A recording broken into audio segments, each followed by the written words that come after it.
Thank you very much, Ron, and thank you very much for the invitation to talk to you. I can recall a quote. I can't remember the author, but someone once said, people play games because they want to, and then invent plausible reasons for continuing to do so. And this is probably very true. I guess I'm going to give you a number of plausible reasons, but I thought I might just first of all explain to you that I'm not really very interested in the games that people played and giving lists of games and saying how interesting, how quaint, how unusual, beaut, these kinds of things. I'm really more interested in the people who played the games and the reasons that they preferred for playing them. And this is the reason for the title. My interest has been the colonial period in South Australia, looking at the games that people played, and I'm sure you would realise that in fact many of the games that have been played and are still being played have an integrative function in the community. But I thought I'd take a different topic and look at the play and the display of the upper class in the 19th century, because these games tended to be exclusive. They tended to be symbolic activities. There is an ancient proverb, tell me what you play and I'll tell you who you are. And that indicates, I think, that relationship between the kind of activity that people are involved in, whether in fact it's an exclusive activity, an activity symbolic of the upper class, or whether in fact it's an activity of perhaps the masses. One other quote before I do begin comes from Thorsten Veblen. What I'm going to do is I'm going to put some of these, rather than you just simply listen to me, I'll put them up and you can draw your own conclusions from some of these. I've put some of them on slide. Veblen wrote about the leisure class, the upper class in America in the 19th century, and made the statement, in order to gain and to hold the esteem of men, it is not sufficient merely to possess wealth or power. The wealth or power must be put in evidence, for esteem is awarded only on evidence. And so this paper is about the play and display of the South Australian colonial upper class. Well, let me begin by talking about class and lifestyle, and then move on to the South Australian scene. The American anthropologist Robert Lowy suggested a decade or two ago that man is basically not a miser, a sage or a beast of prey, but rather a peacock, who displays who he is in a variety of ways: dress, manners, speech, lifestyle. All are overt illustrations of class. In the most elementary sense, societies have been divided into three general strata, three general levels: the upper, the middle and the lower, which are then termed classes. Now I know that you can in fact divide them more than that. The Americans in fact have found that in their studies of class that there are 19 of these so-called levels, but we tend generally, don't we, to talk in terms of three classes. We say there's an upper class, a middle class and a lower class. Well, perhaps I should define a few terms, and I don't want to get involved too much in this. I'd rather get on to the main topic, but just let me say this, that a social class can be defined as any group of people, a group of people who recognise that they do belong to that group of people, a group of people who treat each other as approximate equals, who associate with each other more intimately than with other persons, and who have approximately the same relationship of superordination, above, or subordination to persons from other groups in society. Among the determinants of social class are such factors as social origin, economic position, type of occupation, and obviously extent of formal education. And it's this latter one that's becoming probably more and more importance. Each class in turn possesses specific values and habits, behaviour patterns that set them apart from members of other classes and guarantees them differing opportunities and status. The uppermost stratum of society is composed of the community's elite, families of wealth and position, leaders in the professions or in select occupations, the decision makers in not only the political and economic sphere, but also in the social. This class of people, this upper class, are characterised by a distinctive, privileged and exclusive lifestyle which is based on wealth, leisure and unique patterns of socialisation. At the turn of the century, Veblen described this group as the leisure class, in inverted commas, explaining, and at the time criticising, their conspicuous displays of wealth as efforts to win esteem and reassurance. Veblen observed that the upper class sought to distinguish itself from other less privileged classes by a distinctive and often exclusive lifestyle based on wealth and an inordinate use of free time. Sport, particularly the status activities like polo and hunting, provided opportunities for ostentatious public display. Participants dressed for the occasion so as to be seen to be different. They formed exclusive clubs. Veblen was writing of the United States, but the observation was also true in colonial South Australia, that esteem was awarded, as that quote indicated earlier, esteem was awarded on evidence, and there a colonial gentry in South Australia sought esteem and deference through displays of sporting gentility. Well, let me remind you of some history, and perhaps it's being a bit presumptuous in doing this, but let's look at the development of the colonial upper class in South Australia. South Australia, of course, was settled in 1836, and you'll, of course, remember that it was to be, I quote, a new Britannia in the Antipodes, a genuine facsimile of British society. Sir William Molesworth in the 1830s talked of it being a miniature England, complete in every part according to its proportion, and he was talking about proportion of classes. The new British province, as it was often described, was an experiment, you'll recall, in systematic colonisation, encouraging emigration of all classes and proportionate sex distribution. This was in contrast to other Australian colonies which began as penal settlements. South Australia was founded on the principles of Edward Gibbon Wakefield, who was critical of other emigration schemes in vogue at the time, for they sought only to remove from Britain those on relief or those convicted of crime. Wakefield saw colonisation as more than an indiscriminate shovelling out of paupers and convicts. The Swan River experiment in Western Australia had recently failed and was a vivid illustration of the inadequacy of current colonisation schemes, based as they were on free land grants to inexperienced and ill-prepared settlers. In his entertaining and influential letter from Sydney, published by instalments in the Morning Chronicle, Wakefield offered a simple and attractive solution. And you remember this was that land, instead of being given away in the colonies, would be sold at sufficient price to prevent the labourer from becoming a landowner too quickly. The proceeds from the sale of lands would be used for the emigration of suitable young couples who would provide a workforce in the colony supervised by a landed and merchant class attracted to invest in the future of the settlement and to emigrate themselves as the gentry of the new Britannia. The scheme stressed a dynamic equilibrium between land, labour and capital, and attracted all ranks unhappy with their lot in Britain, and yet anxious that if they did emigrate, it would be to a community which would be an extension of Britain. Well, who were the emigrants attracted to the scheme?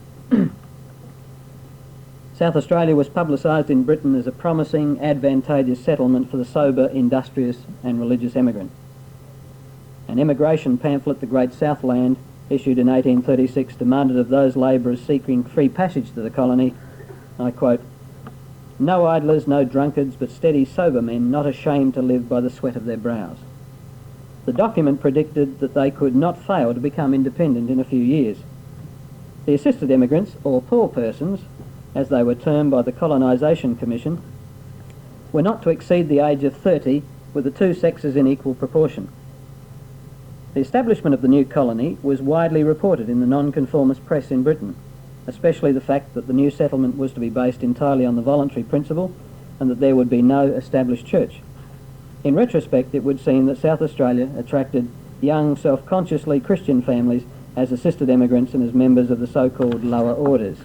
Well, it would appear that way. However, Wakefield envisaged the colony as a new Britannia, an extension of English society with its characteristic institutions and also its class divisions. Wakefield certainly considered the gentry indispensable in the new colony as potential leaders and sources of emulation and inspiration. The principle of sufficient price was designed to attract men of means to a settlement promising stability in terms of labour and a future in terms of social position. The emigrant ships to South Australia rarely included people who were close to the top of English society, for they had no reason to better themselves. Instead, The free settlers were those of, well, precarious gentility is the term that was used. Those who were struggling to keep up accustomed lifestyles as incomes deteriorated. Younger sons faced with the reality of primogeniture. Men of small property. Army and naval officers retired on half pay. Ambitious professionals. Religious dissenters barred from the higher echelons of English society. All men of pride and education, but limited means, and these were the free settlers, who were to become, many of them, the gentry of colonial South Australia. Many of them, in turn, displaying conspicuous wealth and leisure, like the aristocracy at home. It is this group of colonists on whom I wish to focus, on their attempts to display their gentility through their leisure pursuits. During 1836, some 15 ships left England and carried nearly 1,000 immigrants, both free settlers and assisted, to the new British province of South Australia. Over the next 3 years, another 10,000 settlers arrived in the colony. By the early 40s, it was described as a thriving, vigorous and virtuous community.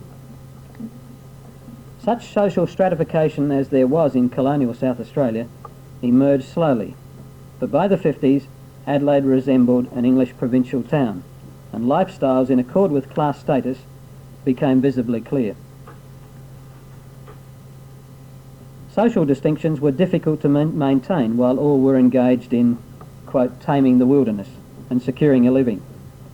Gradually, however, those with means and/or initiative made their investments pay and were able to assume the role of a colonial gentry.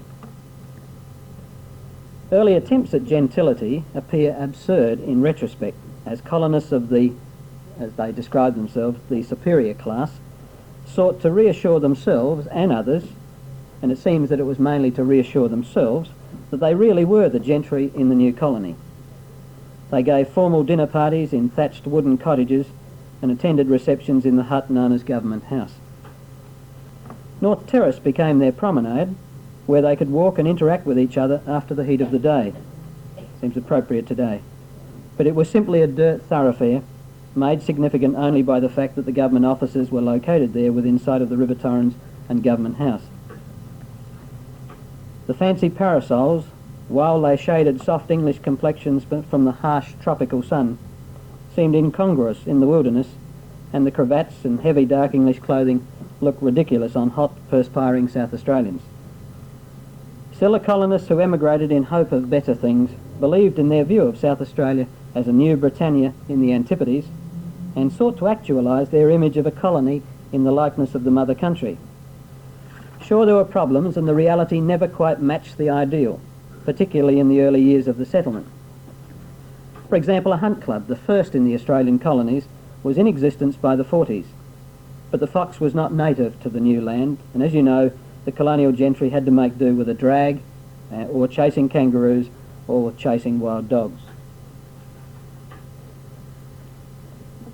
The Earl of Wilton, describing the sports and pastimes of the English in 1869, wrote, "Let but a few Englishmen assemble in any quarter of the globe, and it may be safely predicted that a horse race will be organised."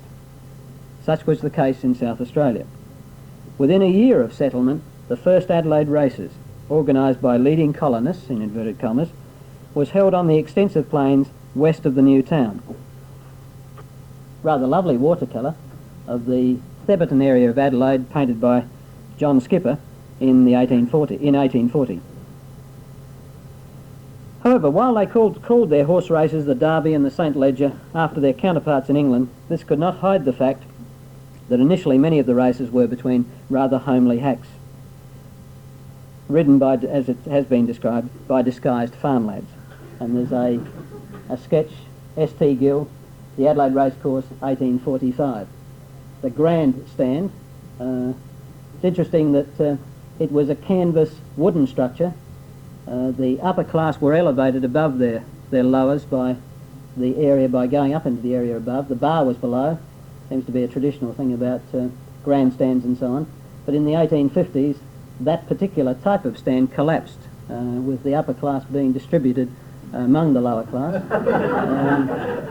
Also in the bar, And I think all references in the Colonial Register after 1850 never ever referred to it again as the grandstand, but just simply as the stand. Despite many setbacks, inconveniences and improvisations like these, the early settlers who aspired to upper-class status were surprisingly successful in eventually replicating English social life in colonial South Australia.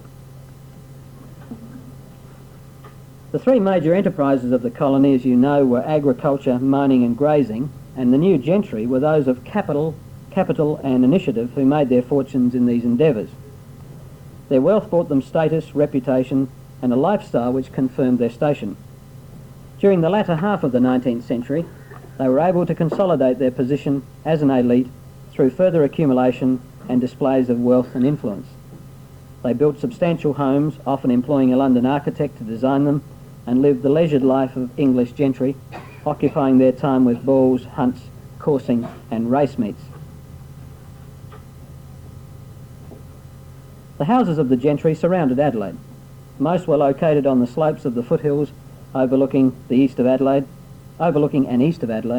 at Burnside, Glen Osmond, Mitcham. Others preferred fashionable North Adelaide or the seaside village of Glenelg. Since their houses were spread around the city, the gentry could act the role of local squire to village residents while being close enough to one another to enjoy a society of equals. The location of estates around Adelaide also made it possible for the Adelaide Hunt Club to use the plains surrounding the city for regular meets. Thus, in spite of concessions that had to be made initially to pioneer living in a very different environment, a colonial gentry was evident by the late 50s and early 60s, an upper class numbering perhaps about 300 in a population of 125,000. By English standards, society was thin in Adelaide, but such eliteness only added to the distinction felt and welded the group into a small, cohesive and very powerful group. Who were the gentry of colonial South Australia? Dirk van der Sel wrote a thesis on the Adelaide gentry, and he used the following criteria. I've perhaps simplified it a little by saying that these were the things required in terms of defining those members of the Adelaide gentry. First of all, a founder, arrival as a free settler before 1850. Secondly, a fortune accumulated through pastoral, agricultural or mining interests, as a significant merchant or as a prominent professional man. And often the money, of course, the fortune was then transferred to the land, because that seemed to have that aura of gentility about it. Thirdly, education at St. Peter's Collegiate School for the boys, or an overseas years of study for the girls, and at Cambridge University in England. Fourthly, a political career. Fifthly, membership of the exclusive Adelaide Club. And sixthly, a distinctive leisured lifestyle. And that's really what I'm looking at. I'm saying that in fact is symbolic of those people who called themselves the gentry of Adelaide, a distinctive leisured lifestyle. Well, who were these people? Many of them, of course, you know. I'm just simply perhaps talking to a converted audience, and certainly to a knowledgeable audience, but just simply to remind you. Henry Ayres, Robert Barr Smith, Thomas Elder, Edward Sterling, all those great names of Adelaide, made their fortunes from mining and invested in the status accruing, as I mentioned before, pastoral industry. Dr. Christopher Rawson Penfold was an enterprising medico who recognised the suitability of the soil and climate for vines, and he achieved his competence, as it was termed, by becoming a successful vigneron. Samuel Davenport, George Hawker and John Morfitt were all men of means who capitalised on the special surveys and made fortunes in the sheep industry. Successful merchants like John Ackerman, the father of football, Morgan and Jones, professional men like the Rymills, the O'Halloran brothers, George Mayo and William Bundy, were able to translate their first wealth into pastoral ventures which had more prestige. All administered their properties from Adelaide, where they had substantial homes and enjoyed an active and interacting social life. The Adelaide gentry were a clearly defined group. They knew each other, they met at parties and at government house levees, were related to each other through marriage. And it's incredible to look at the relationship between many of them and the intermarriages that occurred. They had their sons educated at Saints, later at Prince's and Cambridge University. They belonged to the exclusive Adelaide Club. They hunted together. Some of you would recognise the quote from Gordon Greenwood's Social History. Genteel Australians imitated genteel Britons in their leisure activities. Typically English rural sports were translated to an Australian setting. It was certainly true in South Australia. Genteel South Australians imitated genteel Britons and also translated their sports to the South Australian setting. Francis Dutton in 1846 wrote this of Adelaide: "All the purely English sports are kept up and are much patronised." On their properties they established gardens and parks featuring English trees and flowers. They developed tennis courts and croquet fields around the manor house.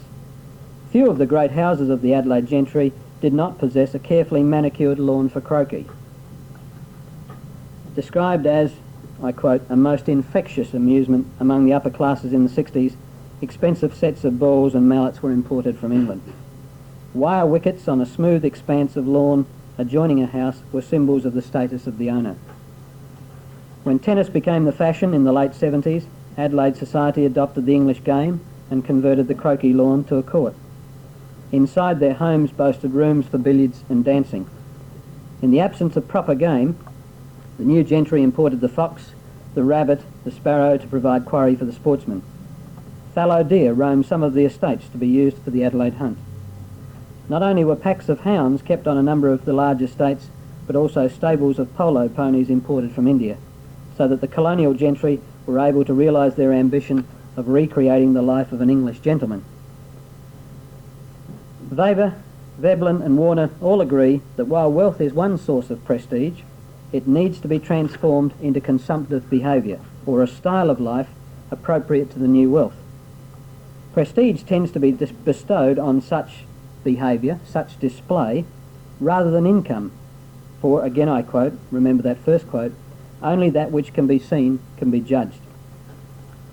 Lifestyle, you see, is the observable criterion used by people to rate each other, and time-consuming, expensive leisure pursuits like polo, hunting, yachting, golf, even cricket in the early days, all provide opportunities to advertise one's status. And of course that's still the case. In Australia, skiing has become every man's sport. Skiing used to be the sport of the upper classes. And while it's possible now to go to the Australian ski villages and to find yourself skiing alongside somebody who's taking his annual holidays, and you find he's a butcher or a grocer or a candlestick maker, it seems that skiing still is an upper class activity, except that the upper classes, the leisured, the so-called leisured class, have in fact simply removed themselves from the Australian skiing villages, and what they do is they simply fly now to Austria, so that again expense and consumptive behaviour is evident there. So lifestyle is the observable criterion used by people to rate each other, and these time-consuming, expensive leisure pursuits like polo, hunting, yachting and golf all provide opportunities to advertise one's status.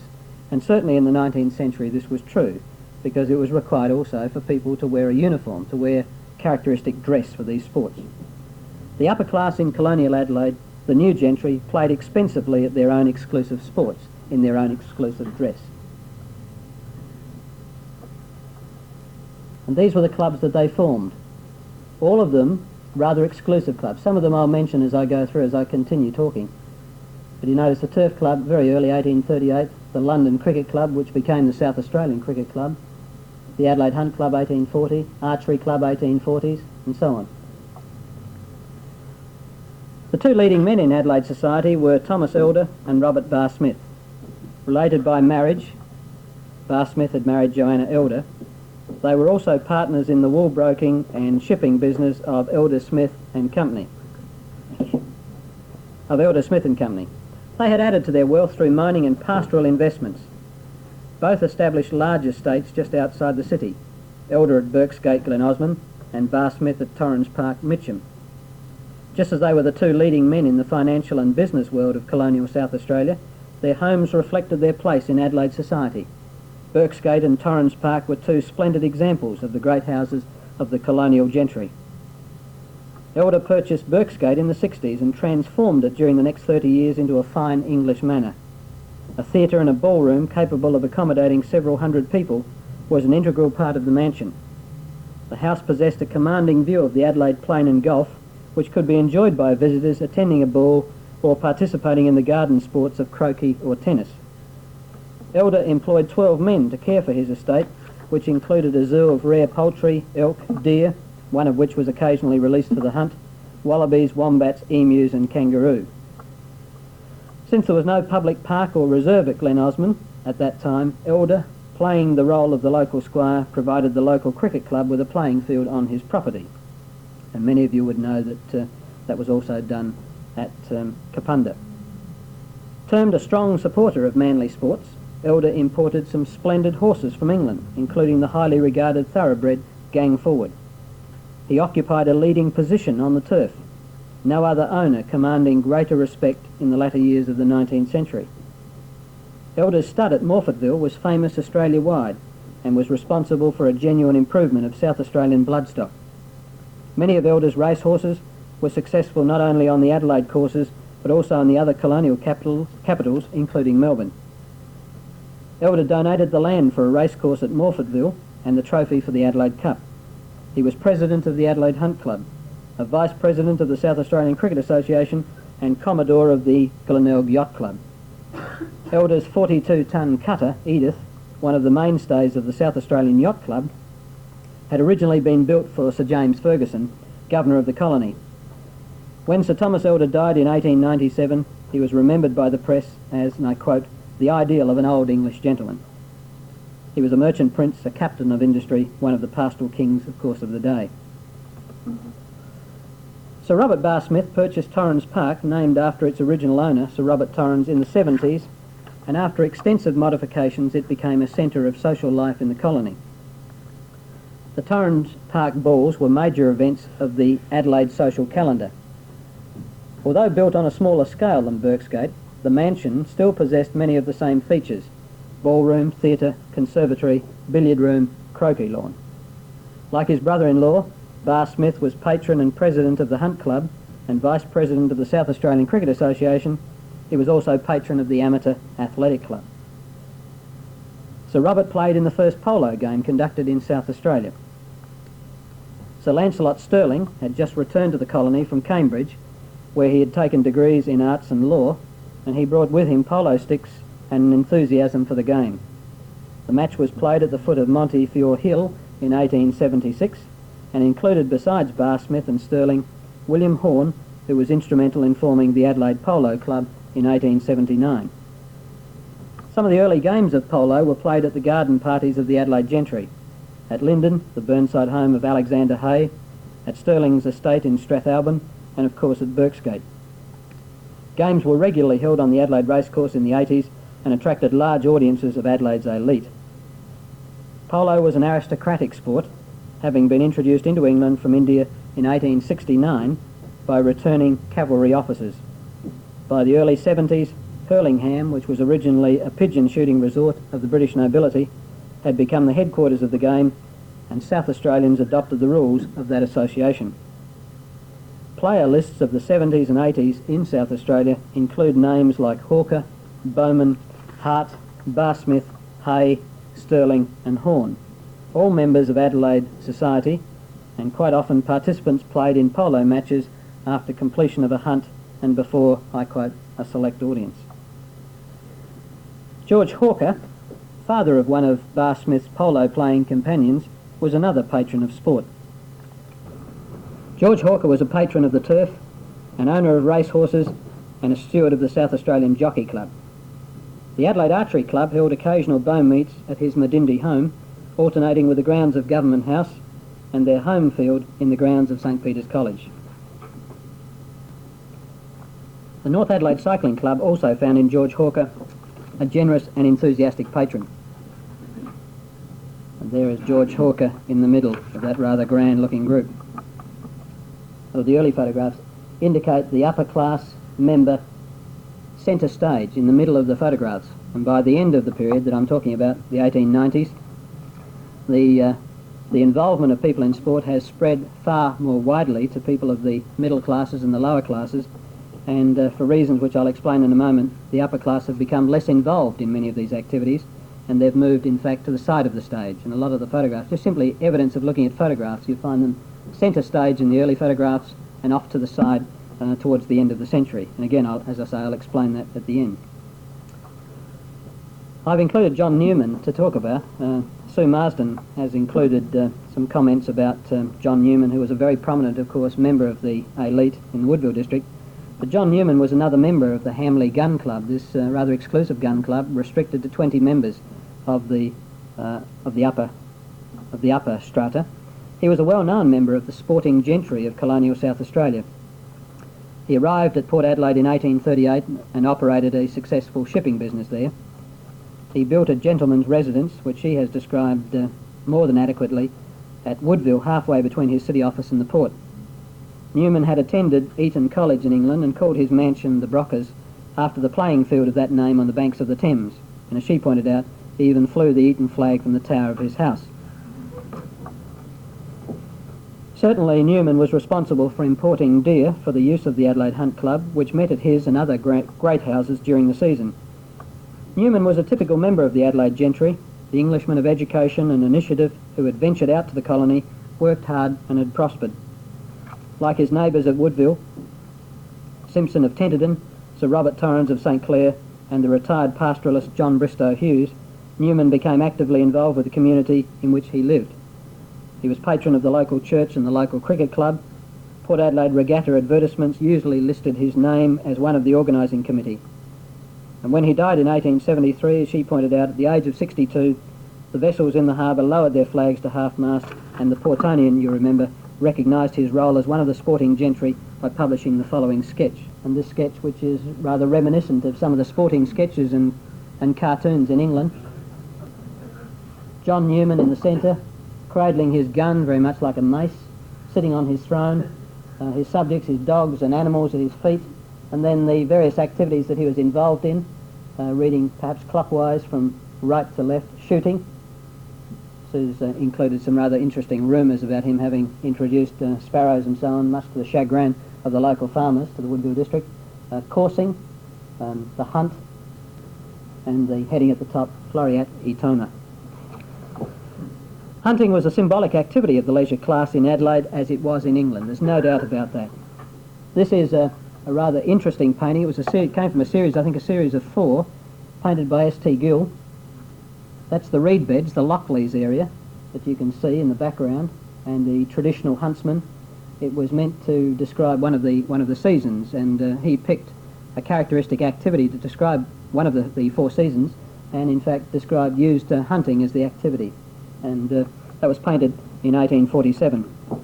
The Adelaide Hunt Club, established quite early in the history of the colony, modelled itself very closely on the English hunts of Corn, Melton Mowbray, Pitchley and others. This was again an S.T. Gill sketch from the National Library. It's a hunt with all of the local farmers out looking. The hunt is at Dry Creek and the local farmers out enjoying the activity, enjoying the scene. But the Adelaide Hunt, 1847. The club held its meets in the winter months on the estates of the wealthy surrounding Adelaide, and each meeting was preceded by a champagne breakfast for the huntsmen in their resplendent and traditional pink at one of the great houses, for example, Urbray. The hunts were invariably attended by the governor, the members of the gentry, and those who aspired social status. The baying of hounds, the sound of the horn, and the wearing of the pink were not only of symbolic value to the upper classes, reminding them of home and reassuring them of their status in the Antipodes, the hunt also provided spectacle, drama and excitement to the lower orders who watched from vantage points around the venue. In all of their sporting pursuits, the gentry dressed for the occasion, for that is what it was, a social event. The sporting costumes of the hunt, archery, yachting, polo, tennis, cycling, all of these activities displayed their class. These sporting costumes displayed the class of the participants and clearly identified them as a hierarchy who saw themselves as different from the ordinary. A few examples: the Adelaide Cycling Club with their helmets, the gentleman in the middle carrying a horn, which was the instead of the cycling bell, the guy on the left also with his horn carried around his, but certainly an aristocratic group with this characteristic dress. The North Adelaide Cycling Club, many of you would recognise this photograph. So women were involved, women of the upper class, in some activities which were acceptable. Late 19th century, the Women's Adelaide Rowing Club, And again, a characteristic uniform again, and many of you would know that as being the first South Australian lacrosse team, which was essentially made up of university personnel. Clearly, they were the leisure class. Many of their activities, of course, occupied midweek periods of time and were not kept until a weekend, and their sports were symbolic displays of status. The Hunt Club, for example, met during the week. Well, my conclusion then, just leading on to the change that occurred in the late 19th century.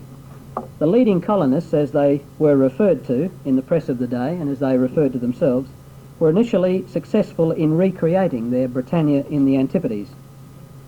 Public buildings, the law courts, Parliament House, the Town Hall, the Post Office and Royal Societies all reminded the visitor to Adelaide that he was in fact in a British city. English trees had replaced many of the Australian eucalypts in the parks and gardens. Adelaide had its club modelled on those in London. It had an art gallery and a museum, a university, botanical and zoological gardens. Institutions and associations all bore a resemblance to their counterparts in Britain, like the Philosophical Society and the South Australian Society of Arts and the Adelaide Club. Anthony Trollope was impressed when he visited Adelaide in the 70s, admitting that, and I quote, the likeness to England was very close. Richard Tuppenny also made that comment and included the comment about the leisure time activities. Adelaide being perhaps the most English of the Australian cities, they keep up the many traditions of refinement, the aristocratic sports, yachting, lawn tennis, polo, hunting and horse racing. The original settlers of the genteel class were delighted to read such comments.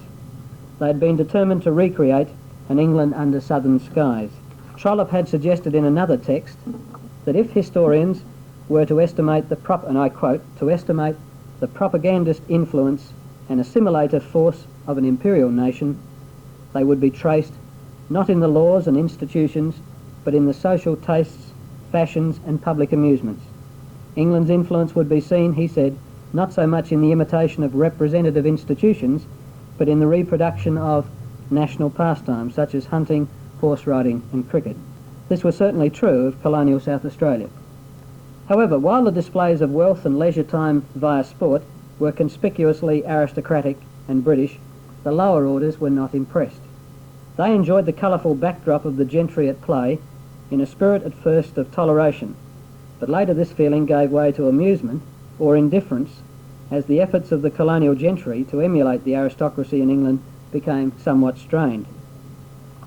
When the fashionable game of golf was introduced by the then Governor, Sir James Fergusson, in 1869, the hoi polloi scoffed openly at the sight of Adelaide's leading citizens hitting a small ball from hole to hole, dressed in scarlet jackets, patterned knickerbockers and coloured stockings. They were particularly derisive of the idea of a caddie, surely a flunky, carrying an armful of clubs. The coat of arms of Fergusson bore the motto, Dulcius ex asperis, sweeter from the difficulties. In this case, discretion rather than derision seemed the appropriate action, and the golfers retreated from public view to the privacy of Government House grounds. Even the hunt, symbolic activity of the leisure class, did not escape criticism and ridicule as the century progressed. The gentry, small in number and at times with aspirations beyond means, experienced financial troubles in retaining the Adelaide pack, and there are a number of occasions in the South Australian Register, when the South Australian pack was up for sale. There had been confrontations with small landowners who refused to allow huntsmen access to their properties. As the suburbs had grown, wire fences had been erected, railway lines in fact had cut across the runs, and it became difficult to find a good run without the cooperation of the small landholder, who in turn was not prepared to concede the traditional right of way to the gentry at the expense of his crops. And towards the end of the century there's rather a fascinating debate about the traditional rights of the gentry to use the land for the hunt and the rights of the aspiring middle class to maintain their properties. In the face of these restrictions and criticism of hunting as a blood sport, many of the upper class disassociated themselves from the hunt, thus reducing its financial support and status even further. Drag hunting with a kerosene-soaked rag seemed the only alternative, but I'm sure you'd agree it removes much of the glamour from the activity. The opposition of the middle classes to the activities of the leisure class I don't think is really surprising. The paradise of descent, as South Australia was called, appealed to many independent but radical, non-conformist middle-class settlers. Their ethos was self-help, self-improvement and respectability. They were sensitive to social differentiation and not at all impressed with ostentatious displays of wealth and free time. The utopian ideal of social equality had been part and parcel of the attraction of emigrating for the middle class, and consequently they rejected any show of a colonial aristocracy. The lower orders were too well off to need to be deferential to the new gentry in any way. Anthony Trollope and Mark Twain quite correctly assessed the colony a paradise for the working man. Labour had been in short supply, as you know, from the first, and those who were energetic, who showed initiative and were the least bit resourceful, found themselves well rewarded. Richard Tuppenny noted that such men, on achieving success, reckoned themselves to be a somebody. Economic independence and material success affected their demeanour and shaped their lifestyle. They certainly were not servile, and they were not in awe of the activities of the upper class. In fact, they could be considered the leisure class by the late 19th century. The economic depression of the 90s amplified the distress many of the colonial gentry felt as a result of the poor seasons of the 80s. The wool kings, as the pastoralists had come to be known, had to forsake their opulent lifestyles to save themselves from ruin. Anyway, now there seemed little point to it. The masses were not impressed. At best they were indifferent, at worst antagonistic to displays of gentility. Further, democratic government in the colony now demanded representative leadership. If the upper class were still to govern, they could not risk alienating the electorate by clinging to an unpopular and inappropriate British lifestyle. The colonial gentry, if they were not to become men of yesterday, as Margaret Kittle termed them, were forced to deal with the members of their electorate in a spirit of, dare I say it, camaraderie. In a sense, the roles were now reversed.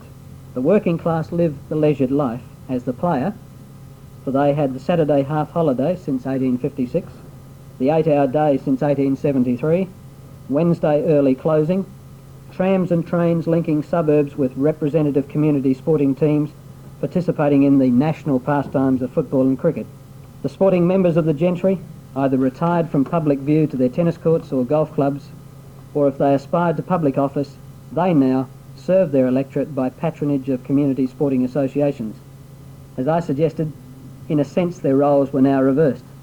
The lower orders lived for leisure, for their Saturday sport, while the middle and upper classes served as office bearers in those sporting clubs. Thank you. It's interesting, of course, isn't it, for things like hunting and fishing, that hunting and fishing are sporting activities for an upper class, but they're used for game and for meals, and of course for the lower classes. Fishing didn't appear to be terribly popular. You notice it was included in that sketch of Newman. It didn't, in the South Australian newspapers of the 19th century, didn't receive a great deal of comment. Partly, I guess, because they considered that the streams in Adelaide were hardly the kind of streams that had appeal in England, and so that was one activity that wasn't highly regarded. But there were similarities in many of the sports in things like shooting, for example, the only difference being the kind of game that were used and the kind of stakes. All of these activities involve gambling. The upper classes, in fact, shot birds for perhaps £20. You know, the match would be worth £20, and the lower classes, in fact, would do it for shillings, would do it perhaps for £1. And those, the activities of the lower classes were very much organised, as you know, at hotels. The innkeepers were entrepreneurs of sport for the lower classes, and the sporting activities of the 19th century for the lower classes were centred around the pubs, and certainly shooting and fishing for the lower classes, besides other activities of the inn, like skittles and quoits and those kind of activities. But I guess it was because of the kind of fish and the kind of streams. It didn't have the appeal of England. Croquet in England apparently was dominated by the male, but it seemed in South Australia at least it became dominated by the women folk. Is there any reason for this? The reason why it became dominated by the women? Well, you know, I've not seen evidence that it was dominated by the women in Adelaide. You know, would you like to amplify that? I lived in the country in my early times, and it seemed that only women played croquet there. Well, certainly the early photographs that, you know, there are photographs, there's a very famous one that you know, of course, from the Clare area, where they appear to be, it's appeared in collections of photographs of colonial South Australia. It appears a rather unusual croquet field because it appears to me in the photograph it's got a tremendous slope on it, but it includes men and women, and the photographs from some of the country towns include as many men as women. So, you know, it was certainly very popular among the women, because it was the one activity where they were allowed to be coquettish and lift the hem of their dress, and it was a flirting kind of, the courting game, you know. Archery was the same. Archery was viewed by the social set in Adelaide as you know, an activity where the young women met their young men. If you can imagine the fields out at St. Peter's College, they had a band out there playing under the trees. The older set went out and sat in the shade of the trees to keep an eye on the alliances that were being formed and to comment on them and so on. And there seems to have been as much flirting and courting going on as there was shooting arrows into the targets. But so I guess that may have been the reason why the women found it attractive. The other reason, of course, is there were very few activities available to women. You know, they describe all sports in the 19th century as manly sports, particularly for the lower classes. Sir William Bundy was continually giving exhortations to the young in Adelaide, the young men in Adelaide, to play manly sports like cricket and football. A bit wary of football. The upper classes began it, but it became a rough and tumble. And the lower classes loved it. It became the sport of the state and so on, much to, again, to the annoyance of people of the upper class. But I would have thought the reason why the women found it attractive would have been because it was the only alternative. I mean, some women hunted, but they weren't expected to ride well. It's interesting to see the comments in the papers at the moment about women jockeys. And in about the 1860s, there was some suggestion at the Gawler race meeting, that they would have a race for women. And the correspondence to the Register was astonishing, you know, that women would ride horses, you know, like that.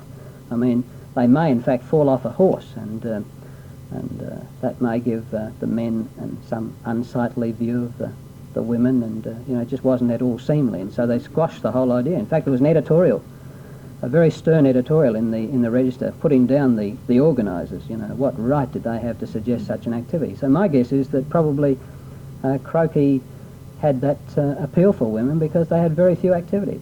You know, and it was taken over by tennis, and of course tennis again became an activity where the two sexes could meet. But the lower classes, the women weren't involved in sport at all. You know, they were not expected to be involved, and because the sports were quite different. They were rough, they involved gambling, but the upper class women in fact did ride to the hunt. They were not expected to ride too well. They were not expected to be up too far in the pack. You know, they were expected to know their place, which meant riding back a bit, and riding, of course, side saddle. But croquet was their game, and I guess that could be the reason. What about polo? Did that really die out? I'm just wondering whether you've got a thesis here. I'm wondering whether, in the case of polo, I'm thinking of Martindale Ball and right. Like that, whether they, and the Melroses and Mount Crawford. And right.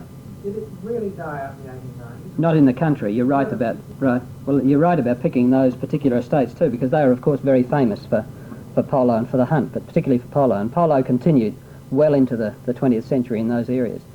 But certainly in the country, and it didn't have that kind of effect in the country, but in the city. In terms, perhaps I should have specified that by saying that in the city, as the hunting runs in fact were divided by fences, by wire fences, and by railway lines and so on, and there was the antagonism of farmers and so on. It died down, but then the Adelaide hunt simply put the horses on the railway and took them out to these areas, and so they met. The Adelaide hunt in fact did meet at Martindale. That was one of the places that was traditionally part of the calendar, wasn't it, to take the Adelaide hunt in fact to Martindale, and they simply moved out to areas like Gawler and those places. But they were very dependent then on the large landowners inviting them up and putting them up for a period of time, and those local landowners were very much aware. For example, Gawler. In Gawler, they were very antagonistic towards the Adelaide hunt coming up, and people had to be aware of their social position in the town, as well as their social position with their peers in the Adelaide area, whether in fact they would in fact take the risk of inviting them out if there was criticism of hunting as a blood sport. But you're certainly right in saying it didn't die out. Polo didn't die out, but it was seen more in the country and as a country activity, an activity of a man on the land rather than a man in the city. Well, the other thing too, of course, about, you're right, about cycling. Cycling was the great instrument of sport that became cheaper and cheaper. The one that we were looking at, the penny farthings, were extremely expensive. I think they cost something like £150 then, so it was obviously an instrument of the upper class, but as they became cheaper with mass development techniques of producing mass production techniques, they were reduced down to about 20 or 30 pounds, and most people could buy, of course, a second-hand one. But in the case of the women, the theory is, of course, that they certainly did free women. They made it possible for women to ride bicycles to the tennis court, and the bicycle built for two had no seat for a chaperone, so it did in fact convey the woman to the tennis court. But you're right, it freed her up, it changed dress. It had the bicycle as an interesting study for sport, because it in fact had that effect. It changed dress. They used to describe women as walking around in a circus tent. You know, you think of those diagrams of women playing croquet with these enormous bell-like tent dresses. Well, you couldn't ride a bicycle in a dress like that, as you know, and so the bicycle changed the dress of women and made it possible for them to participate in sport. And that's an interesting study on its own, the sociology of the bicycle and its relationship to the woman in sport, yes. Well, it does, and you're right in picking the colleges, Saints and Princes and the university. They did begin athletic clubs in the 19th century, in about the 1870s and 1880s. In fact, they were sponsored as rational sports by people like Hawker and so on, and the lower orders and the middle classes in fact competed in them. But then they started gambling on the results of them, and particularly towards the end of the 19th century, things like foot running, with the Americans coming out to Australia. Cycling was another one. There's a great deal of gambling, bribery and corruption, and the upper classes would have nothing to do with it.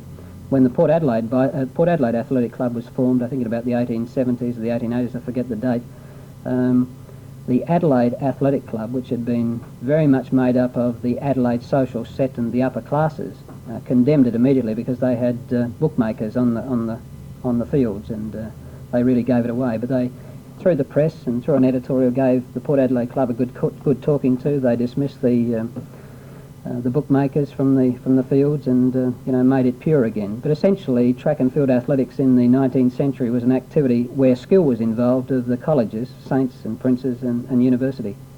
In fact, there are a number of quite notable members of the South Australian upper class who did very well in athletics, going from Saints to Cambridge, winning the All England, I think it was,